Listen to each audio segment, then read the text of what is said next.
এই মুহূর্তে আমরা রয়েছি বিজেপির নদিয়া দক্ষিণ জেলা পার্টি অফিসে এবং দেখে বুঝতেই পারছেন পার্টি অফিসের চেহারা।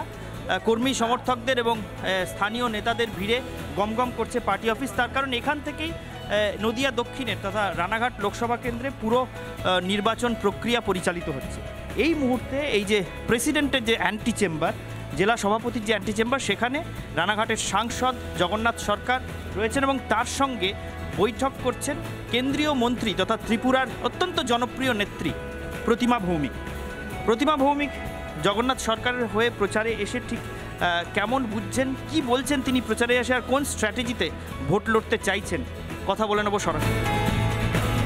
নিজেদের মধ্যে কি বৈঠক করছেন হয়তো বলবেন না, তবু যতটুকু রিপাবলিক বাংলার দর্শকদের জন্য বলা যায়, ত্রিপুরায় তো ভোট মিটে গেছে। ওখান থেকে এসে এখানে জগন্নাথদার জন্য আপনি ঠিক কোন কৌশল সাজাচ্ছেন? আমার রানাঘাটের যে ডিস্ট্রিক্ট রয়েছে নদিয়া ডিস্ট্রিক্ট, সেই ডিস্ট্রিক্টে কৌশল খাটানোর কিছু নেই। আমার যারা সংগঠনের কর্তারা রয়েছেন, কার্যকর্তারা রয়েছেন এবং আমার যে প্রার্থী রয়েছেন, এটা খুব সুন্দরভাবে স্মুথলি ওনারা কাজ করছেন। আমাদের একটাই কৌশল, মোদি মন্ত্র, সবকা সাথ সবকা বিকাশ, সবার বিশ্বাস সবার প্রয়াস। আবার 2024-এর মন্ত্র হচ্ছে বিকশিত ভারতের সংকল্প। সেই জায়গায় আমার রানাঘাট লোকসভার অন্তিম ব্যক্তিকে পর্যন্ত সমাজের প্রথম প্রায়দানে তুলে আনা, তাদের অধিকারকে সুনিশ্চিত করা এবং তাদেরকে দয়া না করা, তাদের যে অধিকার, যে সম্মান সবার কাছে পৌঁছে দেওয়া, এটা হচ্ছে সংকল্প। সেটাকে পাথেয় করে আমরা 2024-এর যে 13 তারিখে এই রানাঘাট লোকসভা নির্বাচন হবে, সেটা শুধু জগন্নাথ সরকারের নির্বাচন নয়, সেটা ভারতবর্ষের 140 কোটি লোকের স্বাভিমানের নির্বাচন এবং সেটা মোদিজির নির্বাচন। সেই জায়গায় রানাঘাট প্রস্তুত রয়েছে। আমাদের কাজ হচ্ছে মার্জিনটাকে আর কত বেশি করে আমরা করতে পারি, আমাদের পুরো সংগঠন তার মধ্যে লেগে রয়েছে। না, সেটাই সেই বিষয়টাই আমরা জানতে চাইছি। গতবার তো 2,34,000 ভোটের মার্জিন ছিল এবং গতবার জগন্নাথদা সেভাবে প্রস্তুত ছিলেন না। যিনি প্রার্থী ছিলেন শেষ মুহূর্তে তিনি সরকারি এনওসি না পাওয়ায় জগন্নাথদা প্রার্থী হন। 15 দিনের লড়াই, তাতেই ওই মার্জিন ছিল। মোদিজি হচ্ছে প্রধান সেবক, পাবলিক হচ্ছে জনতা জনার্দন, গণদেবতারা সবচেয়ে বড় ভিআইপি হচ্ছে পাবলিক এবং প্রধান সেবকের মধ্যে যে একটা ব্রিজ, একটা পোস্টম্যান, পিয়নের কাজটা দাদা করবেন, মানুষের কথা মোদিজিকে পৌঁছাবেন, মোদিজির কথা মানুষের কাছে পৌঁছে দেবেন। সিএটার দরকার উনার সবচেয়ে বেশি দরকার ছিল। পশ্চিমবাংলার নাগরিকদের, যারা মতুয়া সমাজ, যারা ওপার বাংলা থেকে আমরা এসছি, আমাদের ওয়েস্ট বেঙ্গলে সিএর সবচেয়ে বেশি দরকার। সেই জায়গায় মহিলা সেটাকে বিরোধিতা করছেন। মানে পশ্চিমবাংলার মানুষের যে আর্থসামাজিক ব্যবস্থা, মেইন যে তার রাইট ভোটাধিকার প্রয়োগ করা, তার আধার কার্ডের প্রয়োজন, তার একটা নাগরিক হিসাবে, পশ্চিমবাংলার আদিবাসী হিসাবে আমরা থাকার যে মর্যাদা, ওই বিষয়টাকে উনি অস্বীকার করছেন। তো জনগণ ওনাকে অস্বীকার করবে। 4 তারিখে আপনারা পাবেন।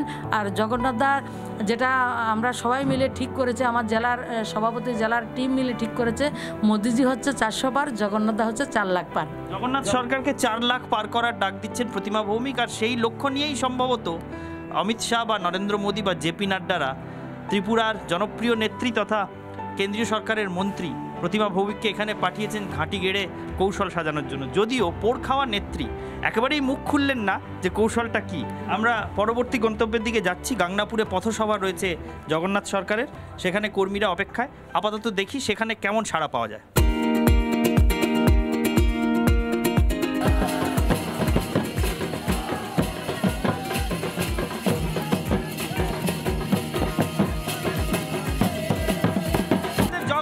সরকার নিজে একটা মাদল কাঁধে তুলে নিলেন এবং মাদল বাজিয়ে এগোচ্ছেন নিজে।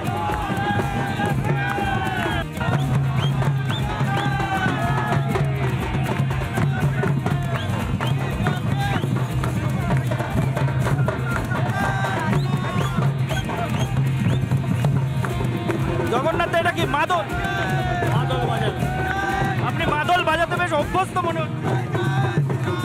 আদিবাসীদের সঙ্গেই মানুষ হয়েছি।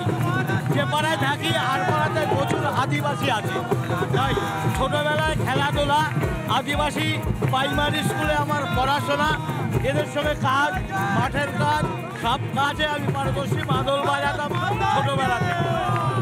মাদল বাজিয়েই এগোবেন এখন?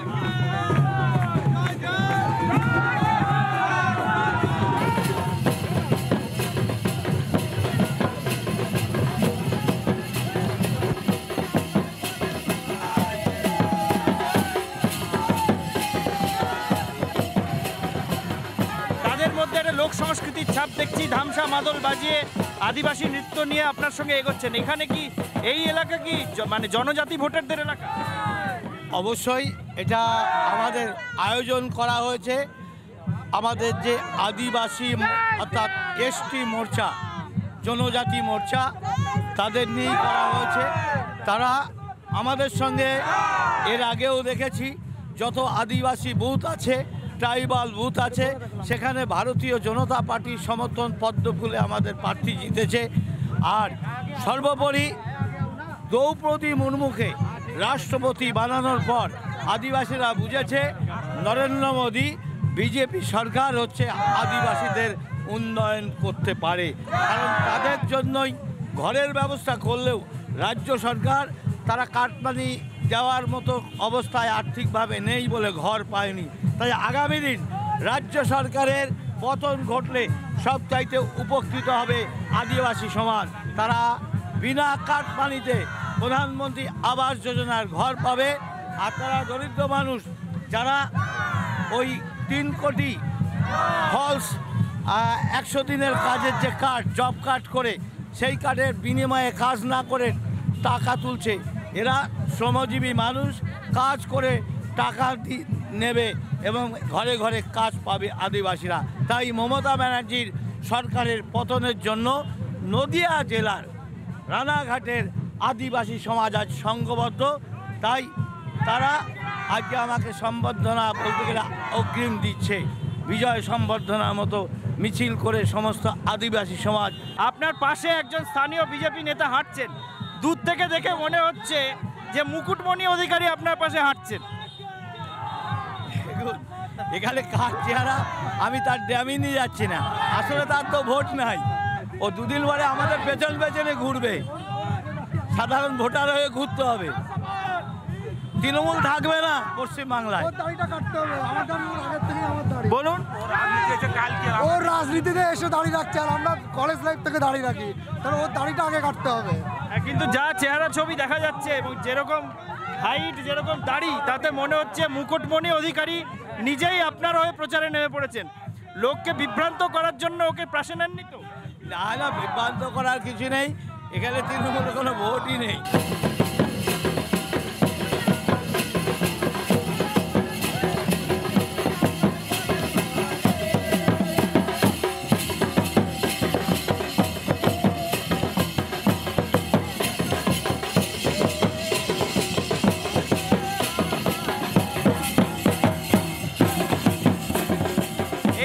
পথসভা শেষ করলেন রানাঘাটের বিজেপি প্রার্থী জগন্নাথ সরকার। পথসভার চেহারা কি হয়েছিল সেই ছবি আমরা দেখালাম। ছোটোখাটো জনসভাই বলা চলে। একেবারে সকাল থেকে আজ সন্ধে হয়ে গেল, এখন প্রায় 7টা বাজে।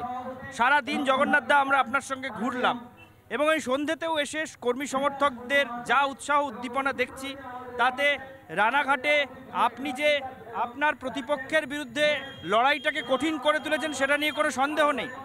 কিন্তু জগন্নাথ দা একটা জিনিস, একটা যেন মিল খুঁজে পাচ্ছি, আপনাদের যারা যিনি প্রাক্তন রাজ্য সভাপতি দিলীপ ঘোষ, তিনি বিভিন্ন জায়গায় প্রচারে বলছেন 2-0 করেছি, এবার 3-0 করব। মানে উনি প্রথমে খড়গপুর সদরের বিধায়ক হন, তারপরের বার ভোটে দাঁড়ান মেদিনীপুর লোকসভা থেকে, সেখানেও জেতেন, এবং তারপরের বার এবার আবার দুর্গাপুর বর্ধমান থেকে দাঁড়িয়েছেন। উনি বলছেন 3-0 হবে। আপনার ক্ষেত্রে অনেকটা তাই। প্রথমে আপনি রানাঘাট লোকসভা থেকে জেতেন, তারপরে শান্তিপুর বিধানসভা থেকে জেতেন, আবার এবার রানাঘাট লোকসভা থেকে দাঁড়িয়েছেন। আপনিও কি 3-0 করার চ্যালেঞ্জ ছুটছেন? দেখুন, এটা তো আমি আরও বাড়িয়ে বলবো কীরকম। দেখুন, আমি যেমন লোকসভায় গৌহারাধারী ইতিহাস তৈরি করে জিতেছি বাংলার সমভূমিতে, আবার যখন আমি বিধায়ক হই, আমি যে এলাকায় সংগঠন করেছি 8-0-তে আমি জিতিয়েছি। ব্যাপক ইতিহাস তৈরি করে আমার নিজের রেকর্ড ব্রেক করে আমি জিতবই। জগন্নাথ সরকার বললেন ইতিহাস তৈরি করে আমার নিজের রেকর্ড ব্রেক করে আমি জিতব। এবং জগন্নাথ সরকারের মিছিল থেকে, পথসভা থেকে এবং প্রত্যেকটা কর্মসূচি থেকে একটাই স্লোগান উঠছে যে এবার মোদিজি 400 পার আর জগন্নাথ সরকার 4 লাখ পার, মানে 4 লাখেরও বেশি ব্যবধানে তিনি এবার জিতবেন। এই চ্যালেঞ্জ জগন্নাথ বাবু বারবারই ছুড়ে দিচ্ছেন, তার অনুগামীরা বিজেপির কর্মী সমর্থকরাও এই স্লোগান বারবার তুলছেন। এই স্লোগান শেষ পর্যন্ত সার্থকতা পায় কিনা তার জবাব পাওয়া যাবে 4 জুন। ভিডিও জার্নালিস্ট রজনীকান্ত বেরার সঙ্গে ঈশান দেব চট্টোপাধ্যায়, রিপাবলিক বাংলা, রানাঘাট।